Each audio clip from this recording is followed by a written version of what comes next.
నమస్కారం. ఈరోజు ఎన్టీఆర్ జిల్లాలో నీటి ప్రాజెక్టులు, ఎత్తిపోతల పథకాలు, పెండింగ్‌లో ఉన్నటువంటి ప్రాజెక్టుల్ని నిర్వహించడంలో ఉన్నటువంటి లోపాలని వీటన్నిటిని కూడాను పరిశీలన చేసి ప్రభుత్వం దృష్టికి తీసుకొచ్చి, తద్వారా వీటిని పునర్నిర్మాణం చేసి రైతాంగాన్ని ఆదుకోవాలనేటువంటి లక్ష్యంతోటి ఈ యాత్ర ప్రారంభం చేస్తున్నాం.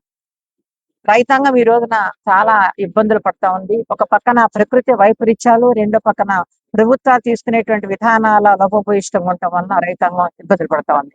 ప్రతిరోజు ఎక్కడో ఒక చోట మనం కౌలు రైతులు ఆత్మహత్యలు చూస్తూ ఉన్నాము.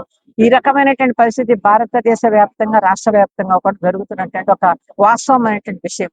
అయితే ఈ రోజున చంద్రబాబు నాయుడు గారు చాలా పెద్ద మాటలు మాట్లాడుతున్నారు. ఇంకేముంది, నేను అసలు ఇరిగేషన్ ప్రాజెక్ట్స్ అన్నింటినీ కూడా నేను పూర్తి చేస్తాను, పెండింగ్ ప్రాజెక్ట్స్ అన్ని పూర్తి చేస్తానని. కానీ చిన్న చిన్న అమౌంట్స్ ని, ఇందాక మా ఈశ్వరయ్య గారు చెప్పినట్లుగా చిన్న చిన్న అమౌంట్స్, ₹1,00,00,000, 2,00,00,000, 5,00,00,000, ఇంత చిన్న చిన్న చిన్న అమౌంట్లు ఖర్చు పెడితే కొన్ని వేల ఎకరాల భూమిని సాగులోకి తీసుకురావడానికి అవకాశం ఉంటుంది.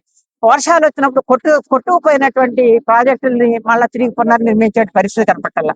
ఎందుకంటే ఏలూరు జిల్లాలో పెదవాగు ప్రాజెక్టు కొట్టుకుపోయి సంవత్సరంన్నర పైన అయిపోయింది. కానీ కేవలం చిన్న అమౌంట్, ₹1,00,00,000, ₹2,00,00,000 ఖర్చు పెడితే మొత్తం ప్రాజెక్ట్ అంతా కూడా పునర్నిర్మాణం చేయడానికి అవకాశం ఉంటుంది.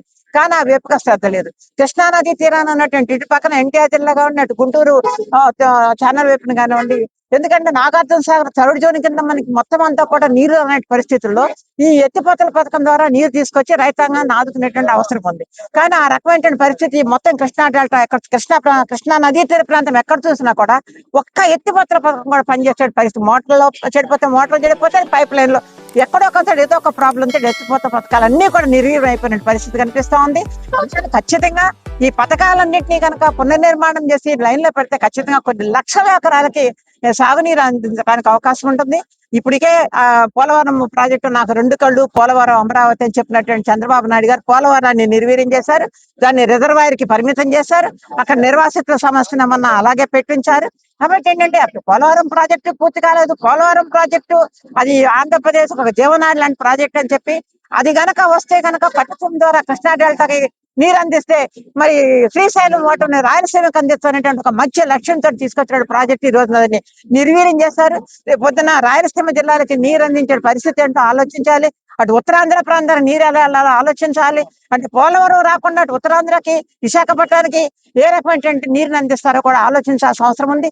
ఈ రోజు డేటా సెంటర్ల ద్వారా కొన్ని లక్షల క్యూసెక్ల వాటర్ ని ఉపయోగించేటువంటి పరిస్థితి కనిపిస్తా ఉంది. మొత్తం ప్రపంచం అంతా డేటా సెంటర్ని వద్దు అని చెప్పి, మాకు అక్కర్లేదని చెప్పేసి అని పోరాటం జరుగుతా ఉంది. అమెరికా నడిపొట్టునే పోరాటం జరుగుతా ఉంది. మా బాక్యార్డ్ లో మాకు ఈ రకమైన డేటా సెంటర్లు వద్దని చెప్పి. కానీ అవి తీసుకొచ్చి మన ఆంధ్రప్రదేశ్ లో పెట్టి ఎవరు ఉద్ధరించడానికి ఈ ప్రాజెక్టులు తీసుకొస్తున్నారని చెప్పి ప్రశ్నిస్తా ఉన్నాము. అదానీల, అంబానీల కోసం మీరు ఈ డేటా సెంటర్లు తీసుకొస్తున్నారా? ఈ డేటా సెంటర్లకు ఉపయోగేటువంటి నీరు కానీ, విద్యుత్ కానీ, ఒక్క డేటా సెంటర్ కి ఒక్క రోజు ఉపయోగించేటువంటి విద్యుత్ని దాదాపుగా లక్షల ఇళ్ళకి విద్యుత్ వినియోగానికి ఉపయోగపడుతుంది. అలాంటి డేటా సెంటర్లు తీసుకొచ్చి రైతాంగంని మరి వాళ్ళకి సాగునీరు అందించకుండా, ప్రజలకి తాగునీరు అందించకుండా ఈ రకమైన ఇబ్బందులకు గురి చేస్తా ఉన్నారు. అటు పోలవరం చూడాల్సిన అవసరం ఉంది, చింతలపూడి ఎత్తిపోతల పథకం మీద దృష్టి పెట్టాల్సిన అవసరం ఉంది.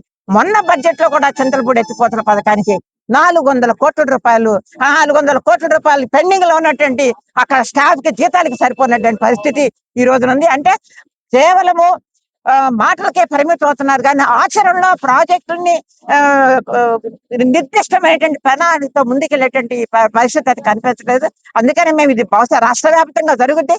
రేపొద్దున గుంటూరు జిల్లాలో కూడా కృష్ణానది తీరాన ఉండేటువంటి ఎత్తిపోతల పథకాల మీద అటు బొల్లాపల్లి కానివ్వండి, వడుకుసర్లు కానివ్వండి, హరిశ్చంద్రాపురం దగ్గర ఎత్తిపోతల పథకం, ఇవన్నిటి మీద కూడా ఆ పరిశీలన కార్యక్రమాలు కూడా అటు ఇటు కూడా మొత్తం రాష్ట్ర వ్యాప్తంగా జరుగుతాయి. ఇవన్నీ కూడా ప్రభుత్వం దృష్టిలో పెట్టుకోవాలి. మేం చేసేటువంటి ఈ పోరాటానికి కూడా, మేం చేసేటువంటి ఈ పరిశీలన కార్యక్రమాలకి రైతాంగం పూర్తి స్థాయిలో మద్దతు ఇవ్వాల్సిన అవసరం ఉంది. రైతాంగం మద్దతు ఇస్తేనే ఈ సమస్యల పరిష్కారం అవుతుంది. కాబట్టి రైతాంగం కూడా ఆలోచించాలి. ఎక్కడ మనకి ఏది అవసరమో ఆలోచించాలి. రాజకీయాలకు అతీతంగా రైతాంగాన్ని ఆలోచించమని చెప్పి మేము విజ్ఞప్తి చేస్తూ ఉన్నాము. ఈ రకమైన కార్యక్రమాలు చేయడం ద్వారానే రైతాంగాన్ని ఆదుకోవడం కుదురుతుంది. కానీ ప్రభుత్వాలు దృష్టి పెట్టకుండా, ప్రభుత్వాల మీద ఒత్తిడి తేకుండా, అమ్మైనా అడగంది అన్నం పెట్టదు. ప్రభుత్వాన్ని మనము ఒత్తిడి చేస్తేనే, ప్రభుత్వం మీద ఒత్తిడి చేస్తేనే, ఎందుకంటే వాళ్ళకి చిత్తశుద్ధి లేదు. వాళ్ళు తప్పించుకుని వ్యవహారం చేస్తున్నారు. నరేంద్ర మోడీ గారు వస్తున్నారంటే 100 కోట్లు ఖర్చు పెట్టేటండి చంద్రబాబు నాయుడు గారికి, యోగాల కోసం 100 కోట్లు ఖర్చు పెట్టే చంద్రబాబు నాయుడు గారికి చిన్న చిన్న ప్రాజెక్టులు, చిన్న చిన్న ఎత్తిపోతల పథకాన్ని ఎందుకు చేయలేకపోతున్నారని చెప్పి ప్రశ్నించాల్సిన అవసరం ఉంది.